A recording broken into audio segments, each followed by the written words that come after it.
Hey everybody, it's Retro DM Ray. I'm back on the channel with you for another video.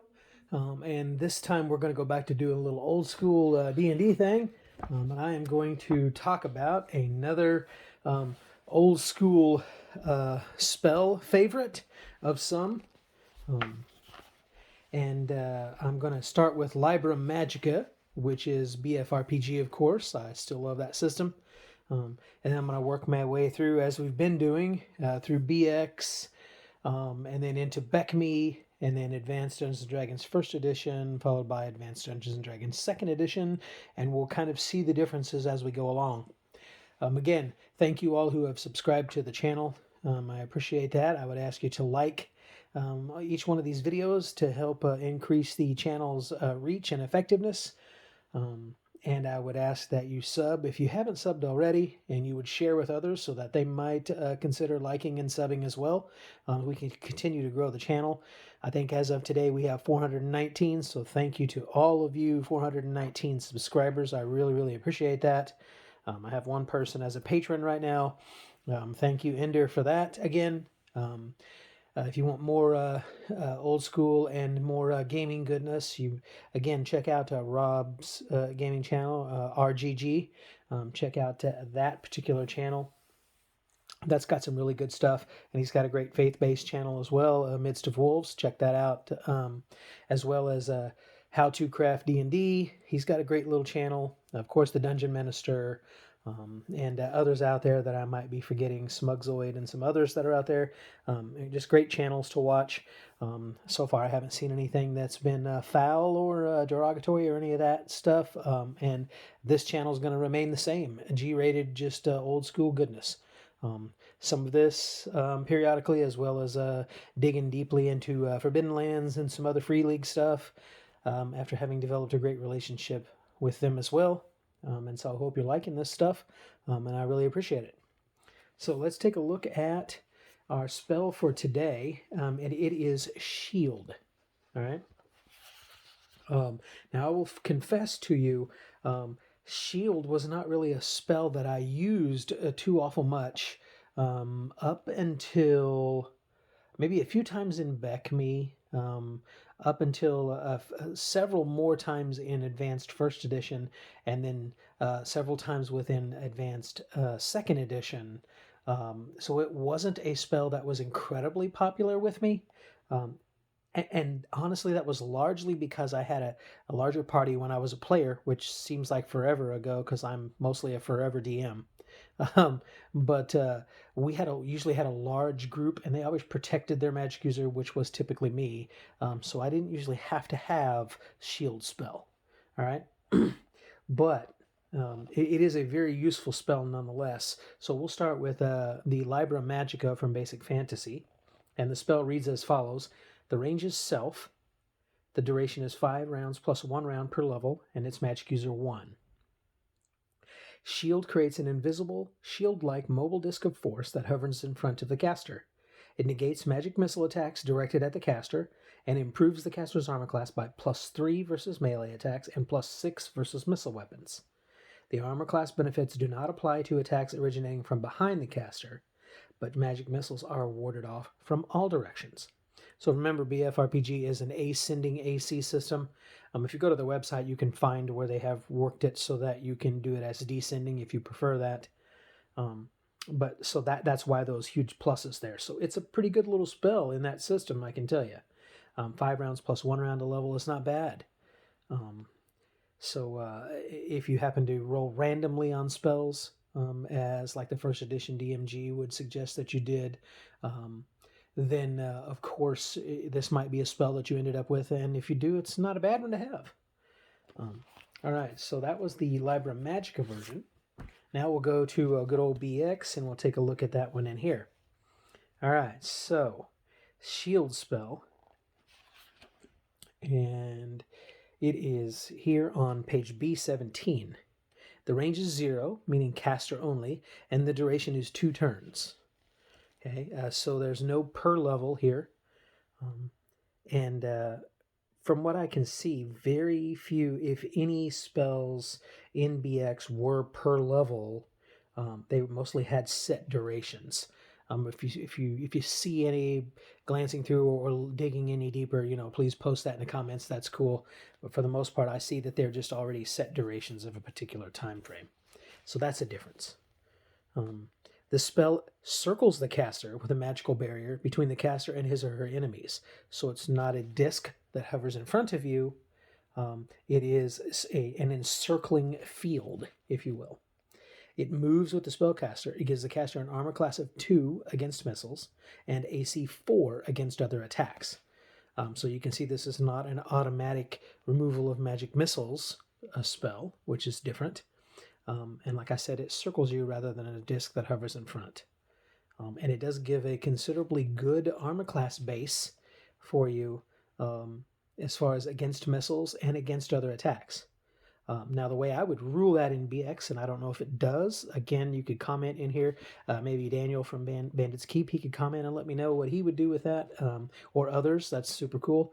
But I would say as soon as you cast this spell, then immediately your dexterity would also apply. So if you had a 2 adjustment on your dexterity, then you would end up with an AC of 0 against missiles and 2 against other attacks. But that's just how I might run that. All right, now we're going to turn to the Rule Cyclopedia for the BECMI version. And again, it is range 0, so caster only, and its duration is also 2 turns. And the effect says spellcaster only. This spell creates a magical barrier all around the caster, less than an inch away, so just a tiny bit of bookkeeping distance, so you know, but otherwise the same. It moves with the spellcaster, that's the same as BX. While the duration lasts, the spellcaster has AC 2 against missiles and 4 against all other attacks. That's the same. If anyone shoots a magic missile at a spellcaster protected by the spellcaster may make a saving throw versus spells. 1 saving throw per missile. Whew, that's interesting, depending on how many missiles was shot at you. If the saving throw is successful, the magic missile has no effect. It hits the barrier and evaporates. So this is not an auto removal of magic missiles, but in fact gives you a saving throw for each magic missile, and if it's successful, then it has no effect. So that's an interesting twist, the difference between the Libram Magica, where it's automatic removal, and this one, which is a saving throw for each missile. So that's kind of an in-between, versus the BX, which gives you no benefit for magic missile. All right, so now we have Advanced Dungeons & Dragons First Edition. And it is, the spell is of the school evocation. It is level 1, its range is 0, its duration is 5 rounds per level, and that's flat. Whereas Libram Magica was 5 rounds plus 1 round a level, so this is an increase in that. Area of effect is special. Components are verbal and semantic. Casting time is 1 segment with no saving throw. When the spell is cast, an invisible barrier before the front of the magic user comes into being. So there we have that shield idea, like you're holding a shield in front of you. This shield will totally negate magic missile attacks. Aha. So that's in alignment with Libram Magica. Provides the equivalent protection of Armor Class 2 against hand-hurled missiles, which are axes, darts, javelins, spears, etc. Armor Class 3 against small device-propelled missiles, arrows, bolts, bullets, manticore spikes, sling stones, etc. Not like that they had manticore spikes, because, yeah, that was wrong. And Armor Class 4 against all other forms of attack. So very similar to the BECMI in that regard, but differentiating between thrown versus device-propelled versus all other forms. So there's an AC 3 in the midst of that, 2 and 4. The shield also gives a +1 to your magic user's saving throw dice versus attacks which are basically frontal. Interesting. Note that all benefits of the spell accrue only to attacks originating from the front facing the magic user, where the shield can move to interpose itself properly. So, again, it's not a field all around you, and in fact, it's only directly in front of you. I'm in that front zone there, and that's all. So, interesting little differentiation there as well. All right, last but certainly not least, because this is the system I probably played for the longest amount of time, is AD&D 2nd Edition. Shield is an evocation school, range of 0, components verbal and semantic, duration 5 rounds per level, casting time 1, area of effect special, saving throw none. So all of that is in alignment with 1st Edition. When this spell is cast, an invisible barrier comes into being in front of the wizard. This shield totally negates magic missile attacks. It provides the equivalent protection of AC 2 against hand-hurled missiles, axes, darts, javelins, spears, etc. AC 3 against small device-propelled missiles, arrows, bolts, bullets, manticore spikes, sling stones, etc., and AC 4 against all other forms of attack. The shield also provides a +1 bonus to the wizard's saving throws against attacks that are basically frontal. Note that these benefits apply only if the attacks originate from in front of the wizard, where the shield can move to interpose itself. So that is exactly the same as Advanced First Edition. Word for word, I might add. So you'll notice in Advanced Second Edition, some things are word for word from First Edition, and some things are not. I think Second Edition was largely a somewhat of an improvement and a clarification or a codification or both of First Edition into this edition, with some rewrites of some things. That's just the way I kind of see it, my personal opinion, the opinion of some others that are out there. You might have an opinion on your own, which you are more than welcome to share in the comments, and I would enjoy that.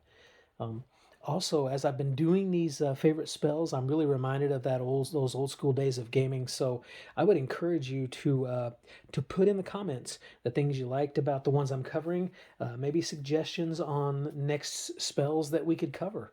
That would be really cool. I won't cover all of the spells of every level for the Magic user, but I'm more than willing to take a look at the things you have in the comments and take a look at those and put them in the list of ones that I'd like to cover, rather than just picking them myself. I love to hear from you guys, so I appreciate that. Again, if you like this, please click that thumbs up and give me a sub. And share. I'd really appreciate that. I'm trying to push for 500 so that I can start putting out some cool polls and some cool updates and stuff like that in the videos. And of course, YouTube has certain requirements that you must have to be able to meet those things and do those things. And I'd really like to get to do that for the channel. If you're liking some of the Free League stuff, give me a thumbs up and a shout out for, hey, we're doing some Free League stuff. I'd appreciate that too. Again, as always, thanks to all of my subscribers, and thank you all for tuning in today. And as I say in all of my videos, hey, may all your rolls be nat 20s, or in the case of Free League, may all your rolls be 6s. In the case of the One Ring, may all your rolls be 6s and Gandalfs. All right. Take care, guys. Have a great day. Later.